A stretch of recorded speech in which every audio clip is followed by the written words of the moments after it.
How to use Blab, the new video social network. Hi, my name is Krishna Day, and in today's video we're going to talk about how to use the new social network Blab, which is currently still in beta on mobile. So the first place we're going to look is on desktop. You'll find them on Twitter at Team Blab, and to get to their website you'll see it in their bio, Blab.im. The first thing to note is when you're looking to check out the content on Blab and you want to create your account, I recommend you do so using the Chrome browser. I tried Firefox and it has not worked well for me. So that's the first thing to do. And the other thing is, if you're going to start to interact with Blab in terms of beginning on video chats with people, you need to make sure you go and you change your browser settings to allow it access to the correct mic and camera, because perhaps you've got several microphones connected and also several video cameras dependent on the software that you've got. So that's the first thing to do in terms of when you're working in Chrome. But let's go over to Blab. I'm already logged in, and let me show you around a little bit. So at this point in time, because it's very early days, there are two categories of content that you'll see people have posted their content under. One is technology and the other is general. At the time of this recording in August 2015, I do know that they're working on new categories. So that was going to be able to help you identify the content that's important to you. Let's go over though and look at what you're going to do in terms of your profile setting. So I go over to my avatar, and because I've connected with my Twitter account, it's brought in some details here, and then I can go to my settings. In the settings area, I've got the ability to put my name, I can put my email address, and then I have the option to put in my bio. So one of the things you might want to consider doing in your bio is putting a link to a specific page on your website where people can learn out a little bit more about you, or perhaps it could be an opt-in that you put there. For this moment in time, I'm actually just leaving it. It's not a clickable link, but I've actually got it there as a link to my personal blog. It's important to also check your bio, if you can do, on mobile. At the time of us talking now, it's only available for iOS devices. So you may want to ask somebody to have a look at your bio for you if you don't have an iOS device, because you won't see the full profile there. So if you've put an important call to action and a link to a page on your website, it may be that people don't see all of that information. I can also choose an image to link to my bio, which I've chosen just to use my avatar from my other social networks. It just means that it's easier for people to find me. And then I can turn on and off notifications, and those notifications can come through to me in terms of email, and it gives me the opportunity to turn notifications in terms of pushing the information to me. For example, if somebody's about to go live or schedule some content. And that's really helpful, because then I could make a decision about putting that into my calendar. So it's really early days for the app at this point in time. And so you might want to turn those off over time if you start to follow a lot of people. So I've started to follow quite a lot of people. I can see a lot of people testing. And I don't necessarily want at this point in time to get many notifications. So I'm just going to save my settings and exit out of this area. The other thing you'll see is when you go and have a look at your profile, so you'd be able to get to it in terms of, as I said, up here from your avatar. In your profile, you'll be able to see how many people you're following and how many people are following you. So here you can see some of the people that I'm following, and that's a great way to also find other people to follow. Look at the people in your network and actually then see who are they following, and it might help you find other people to follow. I have to say, at this stage, I actually am noticing a lot of people coming here from Periscope, Meerkat, and Google Hangouts on Air. And then I can see who's also following me, and then if I wish to do so, I actually can make a decision to follow those people as well. So I'm in the text stream at this point in time, and on the right hand side I can see who to follow, and on the left hand side I can see content that's live now. But one of the great things about Blab is that you can also schedule Blabs. So these are things that are coming up in the future. And you can see, for example, in this situation, I have subscribed to watch this. So if I have notifications turned on, I'll be informed when that goes live. So if I just click on that information here, it's coming up in terms of finding the stream. And I can also tell people over on Twitter. Now, it's really important, therefore, that you get the right title in this event, that you put the right hashtags in there relevant for your content. And you can see that there's 18 people already subscribed, and I can find those people down here. So as an example, if I click on this one, Justin Leatherby, if I click on his profile here, it actually then tells me who's this person and are they following anybody, and if I want to follow them. It also gives me the option then to click through, and I can go then and find Justin on Twitter. It's a great way for us to learn a little bit more about that person other than the brief avatar we see there on Blab. So that's a great integration that they've got. So let me close out of Justin's account. It tells me here how long it's going to be until that event takes place. So I can now carry on and look at the tech area and decide if there are other scheduled blabs that I want to subscribe to and be informed of when they go live. Dependent on the host of the event, they can turn on the recording of the blab.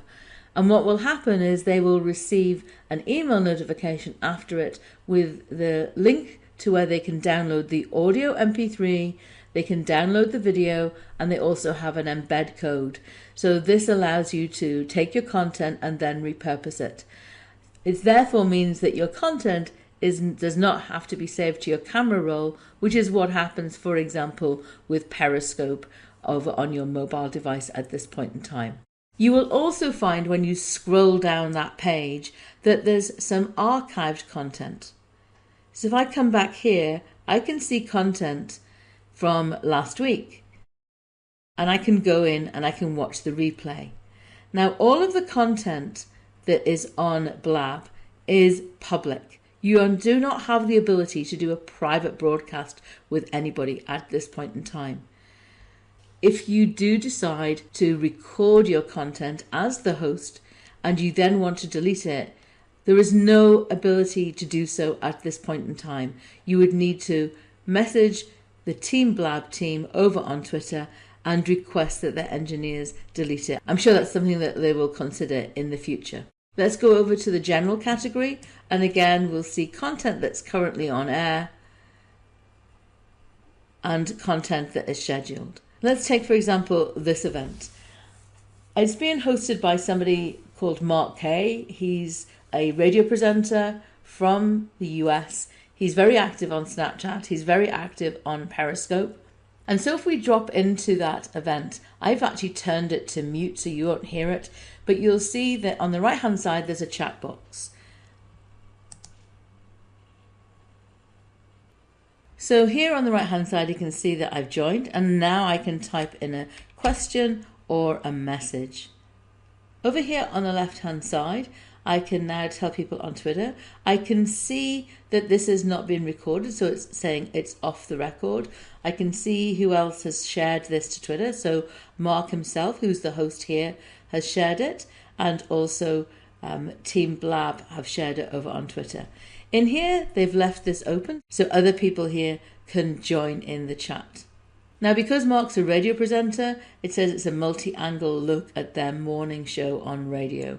And so they've invited other people in. So I can see here the person's profile. If I click it, it tells me who they are, and I have, again, the ability to follow them, or I could go and have a look there over on Twitter a little bit more about them. So I can do so directly by watching this.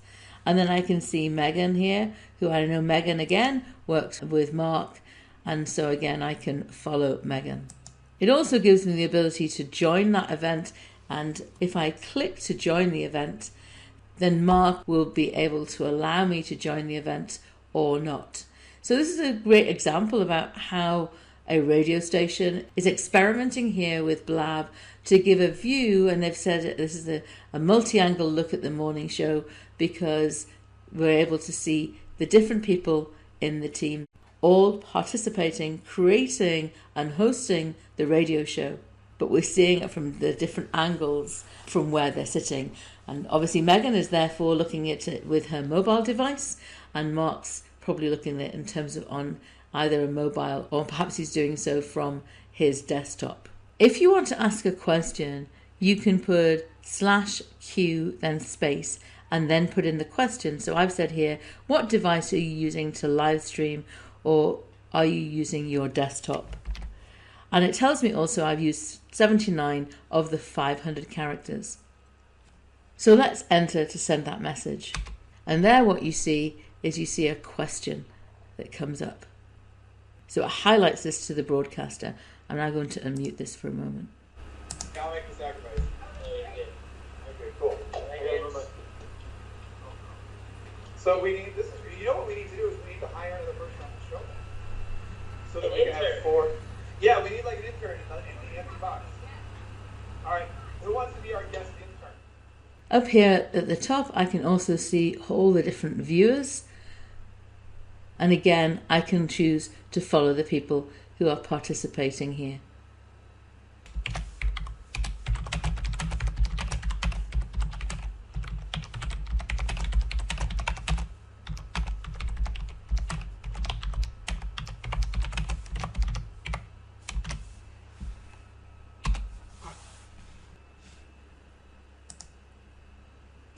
A quick video about Blab. Oh, well.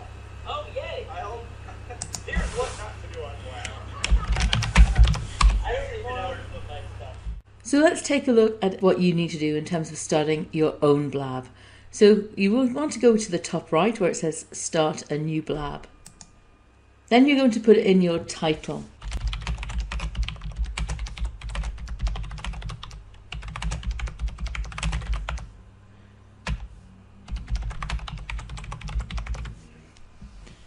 Again, it gives me the number of characters that I've got left.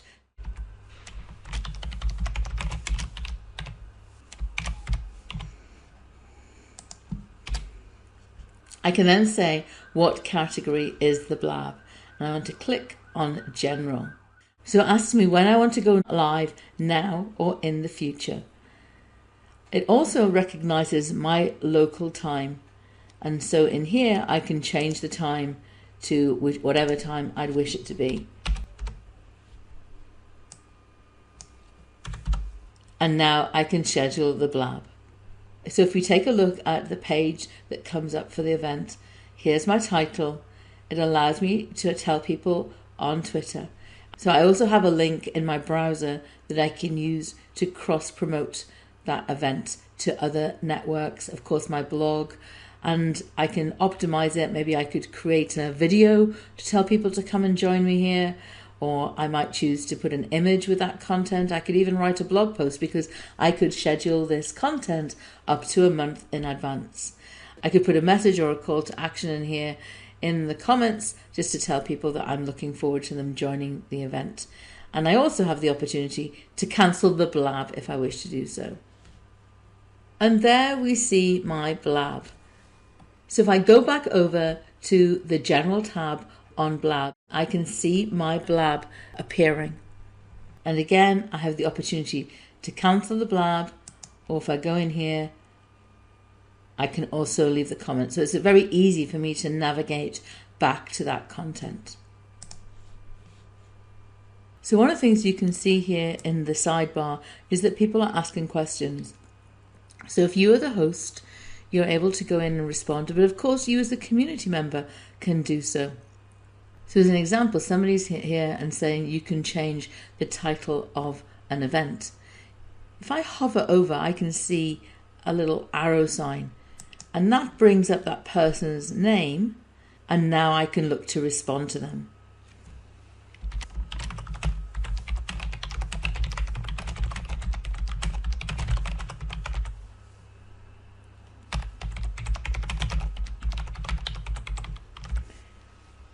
So in this case, I've typed in and I've replied to him, so he'll see that it's a response to him saying, yes, you can change the title of the event. When I'm ready to go live with my stream, one of the things I'll have the opportunity to do is, because I'm here on my desktop, I'll be able to have my video camera pointing to me, and I then have the opportunity to bring in 3 other people. So you could use this platform as an alternative for doing podcast conversations, which you then repurpose the audio for your podcast. Now, what I need to check out, because I've not done that for a full event myself, but what you need to check out is whether the quality of the audio recording is appropriate for your own show. The other thing you could do is use Blab as a way to host a webinar. And so you could invite in the guests for your webinar in this platform. And again, you'll get a recording of that content afterwards. You could use Blab as a way to connect with an audience after an event. So perhaps, for example, you've got a live event, or you were a radio show host or on TV. You could say, come and blab with me and let's do an after show conversation about what did you think about the episode or event that we have just broadcast. So I think there's lots of opportunities in terms of using Blab. I do have some concerns about Blab, though, as a platform for a marketing tool. And if you want to know more about those, then make sure that you follow me at Krishna Day on Twitter or Krishna.me for my blog, as I'll be covering some of those tips for you if you're looking to consider using Blab for your business in future content. So I hope that's been a useful overview about how to use Blab on your desktop, and in a separate video we'll talk about how you can use Blab on your mobile device.